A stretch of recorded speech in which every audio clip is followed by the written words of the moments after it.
Amahoro y'Imana abe muri mwe nshuti bakunzi b'ikiganiro umunezero w'agakiza. Dushima Imana iduhaye umwanya mwiza kugira ngo tuganire ijambo ryayo.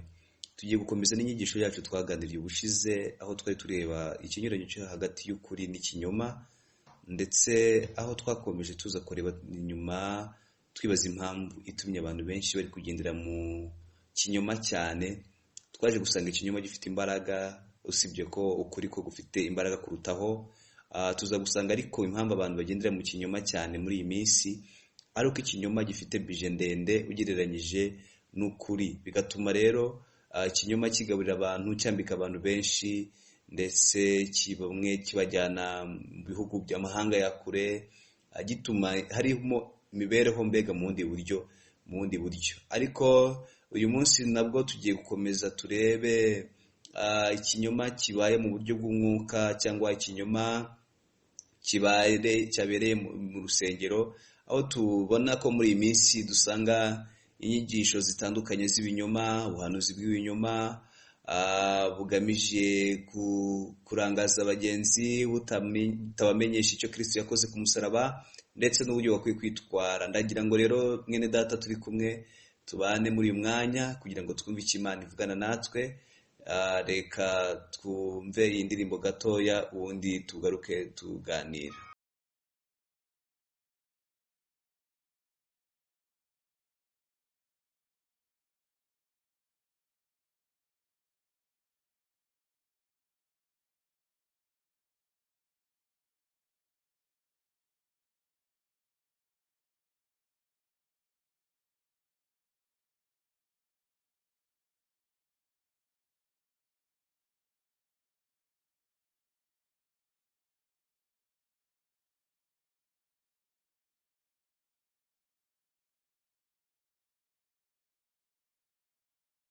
Data, dusoma ijambo ry'Imana. Tugiye gusoma ijambo ryanditse mu gitabo cya mbere cy'Abami, igice cya 21, aho tugiye gusoma duhereye ku murongo waho wa 8, hanyuma twumve icyo Imana ivugana natwe. Haranditswe ngo, aherako yandika inzandiko mu izina rya Ahabu, azifatanisha ikimenyetso cye, azoherereza abatware n'imfura bo mu murwa we n'abaturanyi ba Naboti.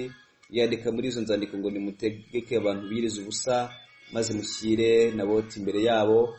Imbere ye muhashyire abagabo 2 b'ibigoryi, bamushinje bati, watutse Imana n'umwami, nuko muhereko mujyane, mujye kumutera amabuye mu mwice.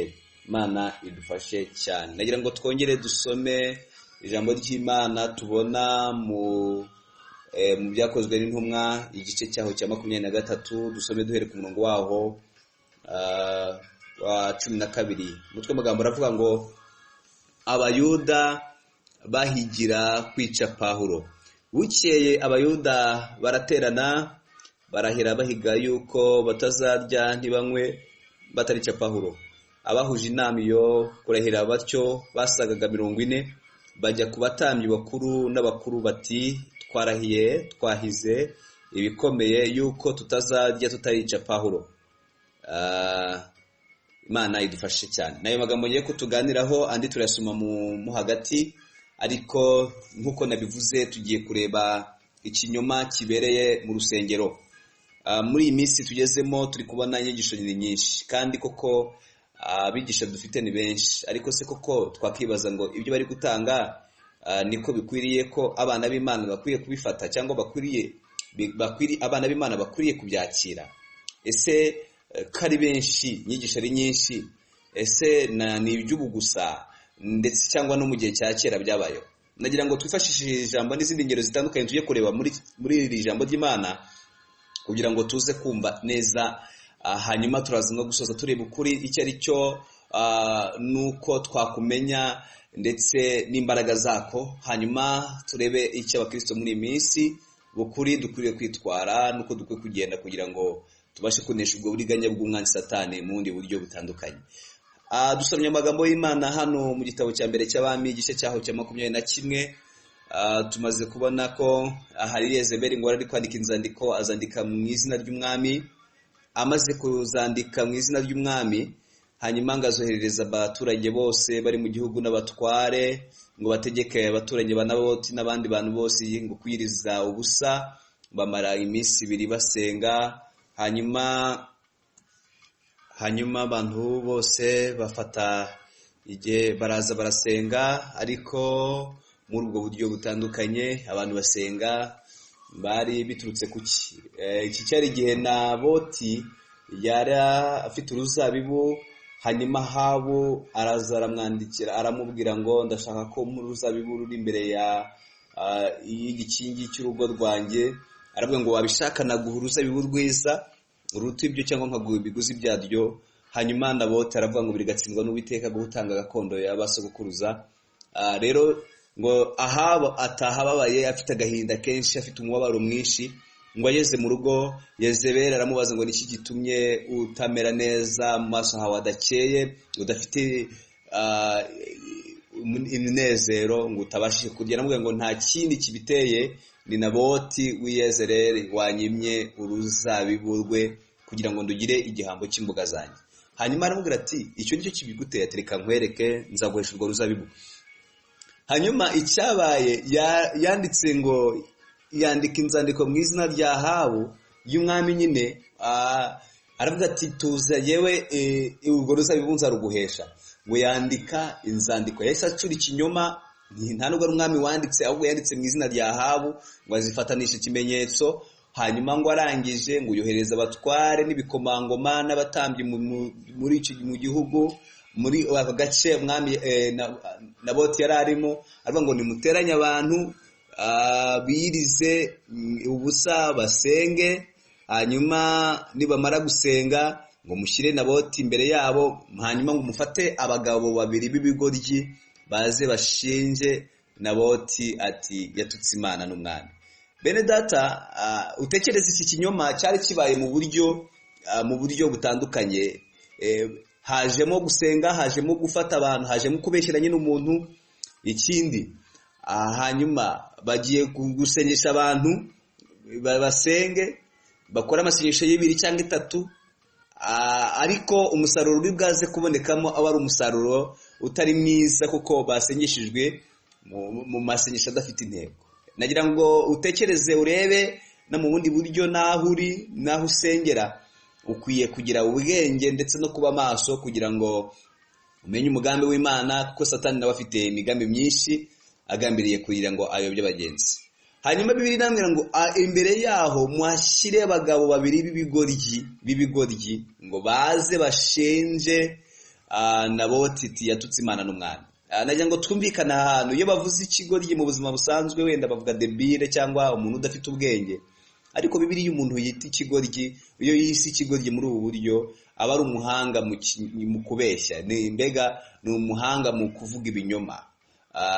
Abo nibo bita mbega babyigiye abacamanza akenshi, kuko mbega niyo mirimo yabo. Ariko nanone bishobora gusobanura mu bundi buryo, bishobora gusobanurwa mu bahanuzi b'ibinyoma. Abahanuzi b'ukuri barahari bamenya, ariko b'ibigoryi nanone abahanuzi b'ibinyoma batavuga iby'ukuri, bakavuga iby'Imana itabatumye, nabo tubashyira bivugwa muri ubu buryo mu bagabo b'ibigoryi. Rero wumve ko abantu basenze ngo begera Imana, barasenga, bafata igihe cyabo, bamara igihe cyo kwiriza ubusa, bari gusenga, ariko bijye kurangira, amasengesho ari kurangira, ngo abagabo b'ibigoryi barahaguruka, baravuga ngo Naboti yatutse Imana n'umwami. Ngo bafata Naboti, bagenda bamushyira inyuma y'umudugudu, bamutera amabuye, arapfa. Abantu bose baramusubiye. Ariko wibaze, ntugire ngo aha hantu byabereye mu bantu basenze, ntabwo haje abacamanza, ntabwo ari abacamanza babasanzwe baje, ahubwo byaje mu buryo bw'iyerekwa ry'ubuhanuzi. Ati twabonye, ati turi gusenga, Imana itubwira ko Naboti uyu mugabo uri hano yatutse Imana n'umwami. Byaciye mu buhanuzi cyangwa mu iyerekwa mu buryo butandukanye, ngo Imana ivuganye natwe, iratubwiye. Barabaga batatu, baravuga ngo twabonye hanyuma Naboti yaratutse Imana n'umwami. Bari abagabo babiri, kandi rero aba bagabo nubwo muvuga gutyo ntugire ngo ni ibigoryi, bari abantu bazwi ko ari abantu bari mu mwuka w'Imana. Mbega bari bazwi ko ari abahanuzi mu bundi buryo, bari bazi ko ari abahanuzi bakorana n'Imana mu buryo bukomeye. Rero niyo mpamvu aka kanya ukwiye kumenya uburyo ukwiye kwitwara mwene data. Hanyuma ngo baraza baravuga gutyo babicishije mu buhanuzi ngo nuko abandi bafata Naboti ngo bajya kumwicisha amabuye, ariko azira iki? Azira ukuri. Yaziraga amaherera, baramubeshyeraga mu bundi buryo. Byari cyari ikinyoma cyacuzwe na Yezebeli kugira ngo abashe kubona uburyo abona ruzabibu rwa Naboti. Nyamara Naboti mu gihe yaravuze ati biragatsindwa ko natanga gakondo ya basogokuruza. Bene data, nagira ngo turebe muri iyi minsi abantu benshi batanze gakondo y'abasogokuruza, abasore, umukobwa, ibyiciro bitandukanye. Ikinyoma kimaze gufata intera mu buryo butandukanye, usibye ko turi kwibanda nayo ibaze mu rusengero. Ibaze mu rusengero, abantu bari gusenga, bamaze igihe basenga, ariko bigenze gutyo, tagiti yari ihari. Nuko rero ngo amaze gupfa Naboti ahawe ngo abwirwa yuko Naboti yapfuye, ngo ajya gufata uruzabibu ararujyana. Ariko muzi byakurikiyeho nyuma yaho ntashaka kuvuga cyane, ariko icyo nshatse kuvuga muri aka kanya ni uburyo Naboti yazize amaherere. Murumva ko rero na kera ibaze ikinyoma kije mu buryo bw'iki, mu buryo bw'umwuka. Ati twabonye Imana yavuganye natwe, iratubwira ngo ibi nibi, iratubwira ngo Naboti yatutse Imana n'umwana. Dufite inyigisho zitandukanye muri iyi minsi, ikinyoma kimaze kuba kinini. Abantu bakavuga ati Imana yavuganye natwe, Imana yatubwiye, yaraduhamagaye ngo tuyikorere. Abantu bakabayobya, inyigisho ziriho n'iza prosperite, zibabwira ati amafaranga, kujya mu mahanga, ubutunzi, amazu ya etaje.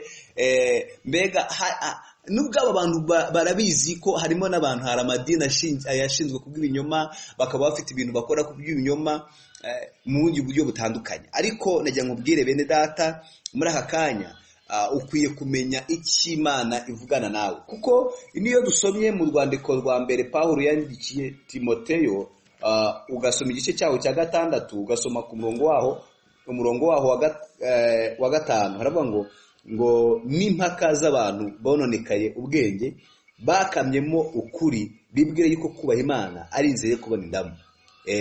Abantu muri iyi minsi heheje abantu ko bavuga iby'Imana, bagakorera Imana, ariko bakumva ko mu kuvugira Imana ari inzira yo kubona indamu. Ariko nyamara icyo Kristo yaje gukora ni ukugira ngo tubone imbabazi, ariko tuzabone n'ubugingo buhoraho. Bene data, dukwiye kumenya Yesu ntabwo yaje kugira ngo tubone ibiryo, ntabwo Yesu yaje kugira ngo tujye muri Amerika, ntabwo Yesu yaje kugira ngo tuzuze amazu y'ama etaje, kuko abahamagawe n'Imana mu isi nta mugabane cyane munini bahafite kuhakorera iby'Imana no kugendera mu nzira y'Imana, kugira ngo bakore umurimo w'Imana Imana ibahamagariye. Rero nshuti bene data, muri aka kanya turi kumwe, ndagira ngo umenye uko ubanye n'Imana, kuko inyigisho zo zibaye nyinshi.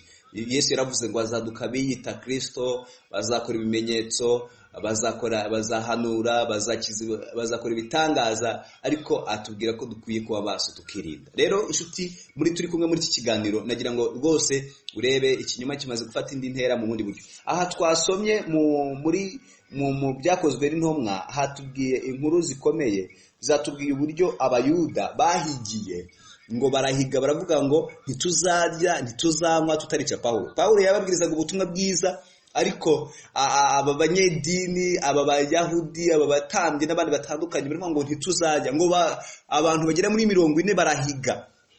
Urumva ukuntu abantu bahiga bagashaka guhuza ikinyoma. Umuntu yavuga ukuri, najya nkubwira mwene data, nuvuga ukuri, niba uvuga ukuri ukagendera mu kuri, abantu bakora ibinyoma bazakwanga. Najya mvuga ngo n'ubu inyigisho turi gutanga hari abantu batabyishimiye, hari abantu batayikunze mu bundi buryo, kuko ibibabwira mu bundi buryo butandukanye kureka ibyaha. Ariko najya nkubwire ngo ukwiye kumenya umugambi Imana igufiteho, ukamenya icyo Imana ishaka, kari gukiranuka, kuko iby'ubu byo n'ubwo ikinyoma gifite imbaraga.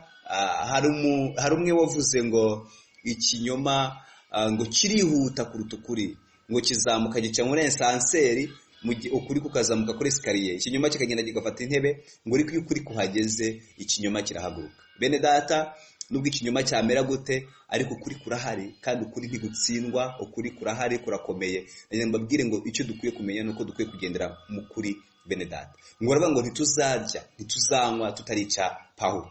Baragerageza ibishoboka byose, ariko Imana iramukiza. Imana ngo yaramusanze, iramubwira ngo nubwo inama zabaye, ariko ubwo wampamirije ahangaha ntabwo ushobora kugira ute ati ntabwo uri bwapfira aha kuko nkeneye kuzampamya no mu Baroma, nkeneye kuzampamya n'andi mahanga atandukanye. Rero Imana ikiza Pawulo, ariko bari bagiye inama, baravuga ngo bajya ku batambyi bakuru n'abakuru bati twarahiye twahize bikomeye yuko tutazajya tutarica Pawulo. Abantu barisonjesheje rega, barasenga, mbega basenze amasengesho ariko yo kugira nabi, bajya ikinyoma. Wibuka uko twabibonye kwa bene Yosefu, uko twabibonye Yesu azuka, uburyo ikinyoma cyakwiriye, bagatanga bije nini, ariko urumva na hano ngo twahize ntituzajya ntituzanywa tutaricane Pawulo. Ariko Imana ishimwe bene data, iyo turebye dusanga bikomeye cyane, dusanga tugeze mu gihe gikomeye mu bundi buryo. Ariko nege mbabwire ngo abanyakuri nituguma mu kugendera mu kuri, Imana izakomeza kuturinda nubwo ibigeragezo n'intambara zihari ari nyinshi. Hari ijambo ry'Imana nasomye rivuga uburyo mu gitabo cya mbere cy'Abami igice cya 13 tuhabona inkuru y'umuhanuzi w'umusaza. Nawe ibyo ndi kuvuga, dufite abantu benshi bari kurishisha Bibiliya, barishisha impano z'ubuhanuzi, nyamara bagendera mu nzira zitari nziza, bashaka kubibonamo indamu mu bundi buryo, bakayobya abantu benshi, bagafata ibyari ukuri bakabigoreka, bakagendera mu nzira za Satani mu bundi buryo. Uyu musaza w'umuhanuzi yabonye umuntu w'Imana yari uturutse wakoze umurimo ukomeye, arayikaraza aramusanga mu giti cy'umwera, aramubwira ngo niyo muntu w'Imana aturutse i Buyuda. Ati ni jyewe. Aramubwira ngo Uwiteka, aramubwira ati ngwino dusubiraneyo. Aramubwira ati niwe muntu w'Imana aturutse i Buyuda. Aramubwira ati ngwino dusubire mu rugo ujye kurya uruhuke maze ukomeze urugendo. Nyamara Imana yari yabujije umuntu w'Imana kugira ikintu afata. Amubwiye ko Imana yamubujije, aramubwira ngo erega nanjye ndi umuhanuzi nkawe. Ati ndi umuhanuzi nkawe, kandi marayika w'Imana atumwe kuri jyewe ngo nze nkugarure, maze nurangiza uze kurya uruhuke maze ubone gukomeza inzira. Bibiliya irambwira ngo ariko yaramubeshyaga. Dufite abantu b'abahanuzi babimenyereye, batagikoreshwa n'Imana, abantu bagendera mu nzira zindi, nk'uko nk'aba bagabo b'ibigoryi twabonye mu gihe cya kwa Ahabu na Naboti uko byagenze, bagamije kugira ngo bayobye abakristo b'ukuri. Nubwo bashobora kuza bagakora ibitangaza, ndagiye mbabwire ko Satani arakora, afite imbaraga. Ntabwo imbaraga zigusha abantu zidakiza ibyaha, zikora ibitangaza gusa, burya ari imbaraga z'Imana. Mukwiye kumenya ko icyambere Kristo yaje gukora, ari nayo mpamvu ayobya abantu, ni kubakiza, akabakiza imitima, agakiza ibyaha byabo. Rero gukiza umuntu uburwayi, harimo abavuga ati iyo ngo ukishije ugakira uburwayi agare uba wamaze no kubabarirwa, ariko si ukuri. Bene data ndagira ngo mbabwire, dukwiye kumenya umugambi w'Imana n'icyo Imana ivugana natwe muri aka kanya. Ngo nuko aramuyobya, aramujyana. Wa muntu w'Imana ateshuka ku cyo Imana yari yamubwiye, kuko Imana yaramubwiye ngo ntuzagire ikintu urya, ntuzagire ikintu unywa, inzira yakuzanye ntuzayisubize uri muri icyo gihugu. Hanyuma arangije arateshuka, kuko ngo amubwiye ngo erega nanjye ndi umuhanuzi nkawe. Marayika w'Imana araje arambye. Abantu benshi bayobejwe n'ubuhanuzi bw'ibinyoma, bayobejwe n'inyigisho z'ibinyoma mu buryo butandukanye. Hariho inyigisho zaje nyinshi ngo zibabwira ati twarababariwe, byararangiye, abantu bagakora ibyaha mu buryo bukomeye, mbega mu buryo butandukanye. Ariko Kristo, bene data, nagira ngo mbabwire ko adusaba kuba maso. Nagira ngo mbabwire mureke tube maso, kuko tugeze mu gihe gikomeye kigoye. Nuko birangije ngo aragenda, akimara kurya, kuko yasuzuguye atumviye iby'Imana iramubwiye, ahaguruka akumvira iby'uwo musaza. Ngo ubwayo none Imana irahamanuka ibwira uwo musaza, iramubwira ngo kuko waririye ukanywera aho nakuburije kunywera no gusubira, ati umurambo wawe ntuzagera mu gituro cy'abasogokuruza. Bigenda gutyo birarara. Ariko rege mbabwire, nubwo abantu benshi bumviye ibyo abantu bavuga, nubwo abantu bumviye benshi ibyo abantu bakora, ariko dukwiye kumenya umugambi w'Imana. Hari urugero rumwe nakunze ruturuka mu muryango w'Abarekabu, rwose nakunze. Bo bari barabwiwe, reka tuhasome. Haravuga ngo ijambo ry'Uwiteka muri Yeremiya igice cya 35, haravuga ngo ijambo ryaje kuri Yeremiya rivuye ku Uwiteka ku ngoma ya Yehoyakimu mwene Yosiya umwami w'i Buyuda, riti jya mu muryango w'Abarekabu uvugane nabo, kandi ubazane mu nzu y'Uwiteka mu cyumba kimwe cyo muri yo, maze ubahe vino banywe. Nuko nzana na Zaniya mwene Yeremiya mwene Habazaniya na bene se n'abahungu be bose n'umuryango wose w'abarekabu, mbazana mu nzu y'Uwiteka mu cyumba cya bene Hanani cyari gihereranye n'icyumba cy'ibikomangoma kiri hejuru y'icyumba cya Maseya mwene Shalomu umunyagihe. Maze ntereka imbere y'abahungu b'umuryango w'abarekabu ibicuma byuzuyemo vino hamwe n'ibikombe, ndababwira ati nimunywe vino. Aba barekabu Uwiteka yabwiye Yeremiya, iramubwira ati jyewe mbabazwa n'ukuntu mvugana n'ubwoko bwanjye nkababwira ngo bitondere inzira zanjye, bamenye uko bagenda, ariko bakanga kugira ute, bakanga kunyumva. Aravuga ati ariko hari umuryango wantangaje, ndagira ngo nkubwire ngo ugende ubagerageze urebe. Ngo aravuga ati genda ufate inzoga uzishyire mu kibindi, ugende ubabwire ati barakuzura umuhanuzi, barakwemera, ugende ubabwire ati Imana yantumye ngo muze mugire ute. Yababwira ati munywe inzoga, ati munywe birembe. Ngo araza arabateranya benereka bose, ngo bashyira mu nzu y'Imana mu rusengero, ngo ndetse mo imbere hahandi naho baririgaburo na hehe. Ngo aravuga ati ariko murabizi ati Imana yavuganye nanjye iri joro, irambwira ngo nze mbabwire ati munywe inzoga nta kibazo, ati nta cyaha, ati ntaki ni munywe. Aravuga ati Yeremiya turakwemera, uri umuhanuzi w'Imana, ukoreshwa n'Imana, atariko iki cyo ntitwagikora, kuko data wacu atarapfa yaratubujije. Urumva n'abantu bari barahungiye ahantu, ariko babwirwa na se, baravuga ati kugira ngo muzaramire mu gihugu mukakibamo, ntimuzahinge ibintu byose bivamo inzoga, ntimuzawake, ntimuzagire ute, muzabe mu mahema kugira ngo mukomeze murame. Ngo arangije aravuga ati ariko ntimuzanywe vino ikintu icyo ari cyo cyose. Arangije ngo aravuga ati rero ibyo data wacu yatubwiye ntidushobora kujya gute kubisuzugura. Ako kanya aravuga ati nubwo byagenda gute nubwo tukuzi, aravuga ati ariko ntidushobora kunywa. Imana iramubwira Yeremiya ati ntureba abenerekabu, ati uburyo babwiwe na se bakabuzwa kunywa inzoga, kunywa vino, none bakaba barabikoze. Ati ariko jyewe abantu banjye ndababwira mu gitondo, narazindukitse kare mu gitondo nkababwira, ati ariko banze kunyumvira. Bene data, dufite abantu benshi bumva ibyo abantu babibabwira bakabikomeraho, ariko bakanga kumva ibyo Imana ivuganye nabo. Akenshi nubwo ahangaha Imana ikorana n'abantu bayo mu bundi buryo, nubwo ikoresha abahanuzi igakoresha abantu, ariko ukeneye kumva Imana ivugana nawe, ukamenya kugendera mu nzira z'Imana, ukamenya umugambi w'Imana w'icyo ivugana nawe.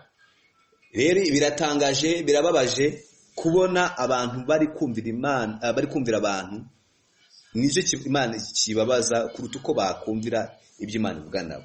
Nsoza ngenda ngana ku musozo, nagira ngo babwire ngo nubwo ikinyoma cyihuta, ariko kuri gufite imbaraga. Kandi nubwo abantu bahimbye amayeri y'uburyo butandukanye bwo kugira ngo babone ibibatunga bagendera mu nzira zitandukanye, babwire ngo ntabwo Imana ishobora guhindura ukuri kw'ijambo ryayo. Icyo yavuze ngo ifate ikinyoma ikomeze ikitukuri. Nimba ikinyoma ari ikinyoma, ni ikinyoma. Icyo dukwiriye kumenya nuko dukwiye guca bugufi no kugendera mu nzira zayo kugira ngo Imana ikomeze habwe icyubahiro. Ndagira mbabwire rega, nubwo bimeze gutya, ikinyoma kiratinda, ariko kikageraho kigatsindwa. Kuko iyo dusomye Pawulo yandikiye urwandiko mu Bakorino ba kabiri igice cyaho cya 13, arangije avuga umurongo waho wa 8, aravuga ngo, haranditswe ngo igice cya 13 umurongo waho wa 8, aravuga ngo kuko ntacyo dushobora gukora ngo turwanye ukuri keretse kukurwanira. Nta kintu na kimwe dushobora gukora ngo tutsinde ukuri usibye kukurwanira. Nubwo imbaraga z'ikinyoma zihari, ariko ukuri kurutaho. Wibuke kwa Yosefu, nubwo bagerageje ibishoboka byose bakamwica, bakabeshya ko yapfuye, bakamugurisha kugira ute, ariko Yosefu yari akiriho. Igihe kiragera, kandi hari n'igihe cyageze bisaba ko baca bugufi, bisaba ko basaba imbabazi. Hari igihe rero ukuri kugira ahagaragara, ikinyoma kikamenyekana. Iyo kijya ahagaragara bisaba ikiguzi gikomeye. Rero mwene data, turi kuganira ijambo ry'Imana, turi gusoza, kuye kumenya ko nubwo abantu bagendera mu kuri, bagendere mu kinyoma cyane, ariko ukuri gufite imbaraga, ngo ntacyo dufite cyo gukora cyo gutsinda ukuri usibye kukurwanira. hari ibintu bitatu nsorejeho bituma ukuri kubura mu bantu. Icya mbere ni imibereho iziritse ku kinyoma. Abantu banga kuva mu kinyoma kubera ko bakibonamo amaramuko, bakibonamo indamu, bakibonamo ibyo kurya, abana biga batunze bakibonyemo ingo zubakiye ku kinyoma, utuzi n'ibindi bitandukanye. Rero bakanga kuva mu kinyoma kuko cyubakiye imibereho. Bati nituva mu kinyoma ntabwo tuzabona ibyo kurya. Icya kabiri ni ubwoba. Ubwoba bwo gutinya gupfa ubizize ko wavuze ukuri. Kuko akenshi iyo habaye itsinda ry'ikinyoma nk'uko byabaye kwa Yosefu, mu muryango wose ugahuza, buriya ntabwo ari uko bose bifuzaga ko bagenderaga mu nzira y'ikinyoma. Harimo uwashaka gukizwa akareka ariko bakamuha amafaranga. Iyo babonye rero, iyo wagendanye n'abantu mu kinyoma bakabona ugiye kuvamo urashaka gukizwa, akenshi barakwica. Rero abantu benshi banga kuva mu kinyoma kuko baba bazi yuko ingaruka zababaho ari mbi, bakagira ubwoba. Hanyuma icya gatatu ni ibimenyetso by'iminsi y'imperuka. Ibimenyetso by'iminsi y'imperuka nibyo bitwereka ko ibinyoma bigomba kugwira, kuko Antikristo ari gukora, nubwo atarakora ku mugaragaro, ariko ari gukora mu buryo butandukanye. Kenshi yageze no mu nzu y'Imana nk'uko twabibonye, ariko nubwo bimeze gutyo bene data, abenshi ngo bishakira ngo amatwi yabo azaba bajye bashaka kumva inyigisho zihwanye n'irari ryabo, ariko dukwiye kumenya icyo Imana ivugana natwe. Rero dukwiye kumenya nubwo bimeze gutyo, kimwe mu gisubizo twabona cy'ikinyoma no gusaba Umwuka Wera. Umwuka Wera akagufasha, akakubera inkomezi. Rimwe numvise mudamu umwe wari waragize gutya wa mu cyaha cy'ubusambanyi, ariko yabanaga n'umugabo abura uburyo bwo kumubwira no kuzamwaturira. Asanga umukozi w'Imana, arangije aramubwira ati naguye mu cyaha, ariko naracumiye ku Mana, nacumuye no ku mugabo wanjye, none nabuze imbaraga zo kumubwira, none nakora iki? Aramubwira ati hane ngusengera. Avuga ati nimbivuga umugabo wanjye aragira ute? Aranyica. Ari kandi nintabivuga ku bana n'icyaha, biteye ikibazo gikomeye. Hanyuma aramubwira ati none se kumva ko nubivuga uri bwagire, nubivuga uri bwa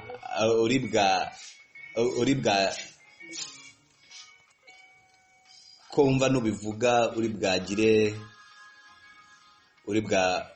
ari bwa kwice, urabigenza uti?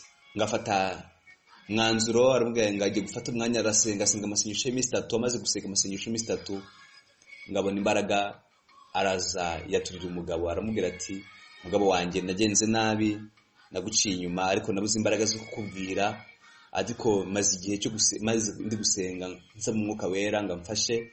None rero rwose nagira nkubwire ko byagenze gutya. Ngo asanga n'umugabo yari yaramuciye inyuma, ubasabana imbabazi, basanga byari byaragenze ukundi, babaho ngaho.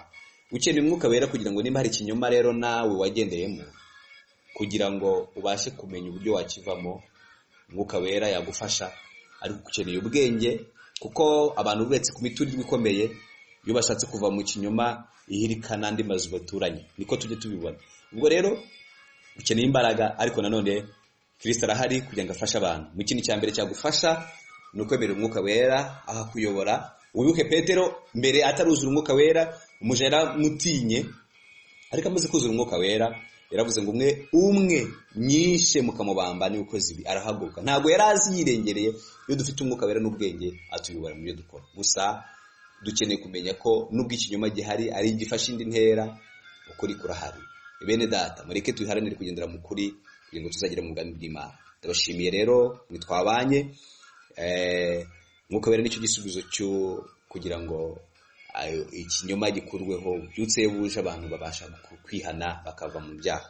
Kadusenge maze dukomeze n'izindi gahunda. Data, mu izina rya Yesu tugushimiye kuko amagambo yawe twumvise, turebye uko byagenze mu bihe byatambutse, uburyo abantu bagiye bayoborwa n'ikinyoma n'uburyo bagiye bakora, ari nacyo gihe tugezemo muri iyi minsi. Ariko turasenze cyane kugira ngo dushoboze abantu bahe kugendera mu kuri, barinde kugendera mu kinyoma. Abagendeye mu kinyoma mu buryo butandukanye, cyabagaburiye, kikabambika, kikabageza hehe, kikabaha ibintu bitandukanye.